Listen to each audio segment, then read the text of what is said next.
I'm Ross Hudgens, founder of Siege Media, and today I want to give you 5 advanced outreach techniques that I think really make a difference and some people don't do, and that removes a lot of the versatility and return you can get from a really well done outreach campaign. So the first tip I want to give you is using email fragments. And what I mean by a fragment is those kind of subtle, specific things about each site you're reaching out to that can only appear and be applied to them. So for example, we could use something like an acronym. We could use the name of the website. Those things kind of sporadically placed through the email. Normally, some people only put personalization up front. Those kind of things, if you put it at the end, you put it in where you're dropping in the URL, that can have go a long way towards ROI from these campaigns and actually get you placements because the person who receives that email feels like they're really getting a personalized end-to-end concept rather than something that's being blasted out to hundreds. Second is referring to their audience instead of complimenting them. Another thing that's often misapplied is the compliment in a pitch email. It often comes off as insincere, and my suggestion to our team is always never say anything that's not true. If the site looks good, if the resource in general is well curated, say things that you believe in, and that will come across in the pitch.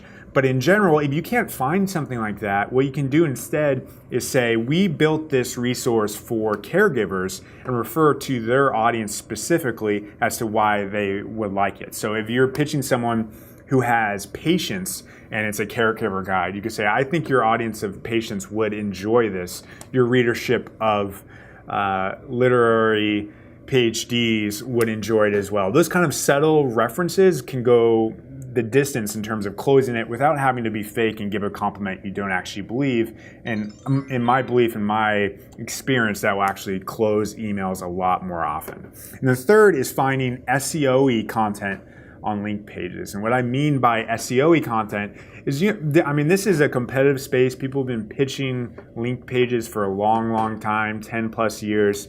If you're an experienced SEO, you want to look for other people that are commercial, that clearly have pitched this page. If you find those kind of resources, you need to ride them for all they're worth because they've been doing a lot of that pitching, and that means that webmaster is willing and receptive to linking to that content as well. So it's looking for things like, is this a commercial entity? Are they clearly SEO driven? You go to their site, you can tell that they're keyword optimized.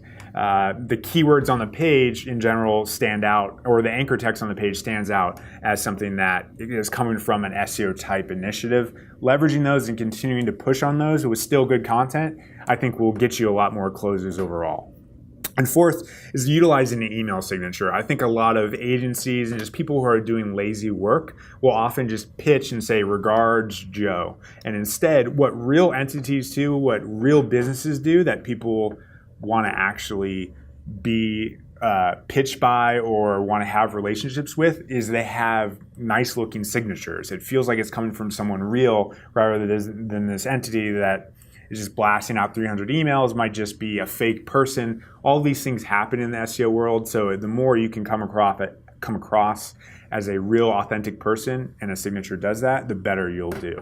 And finally, is following up on that resource page link building with a homepage ask. I think this isn't done that often, and I even didn't do it for a long time. And then I had this aha moment that yes, you can pitch general top middle funnel content to resource pages, and if they link to that, then it's a much more natural ask to follow up with the bottom funnel page, which most often is your homepage.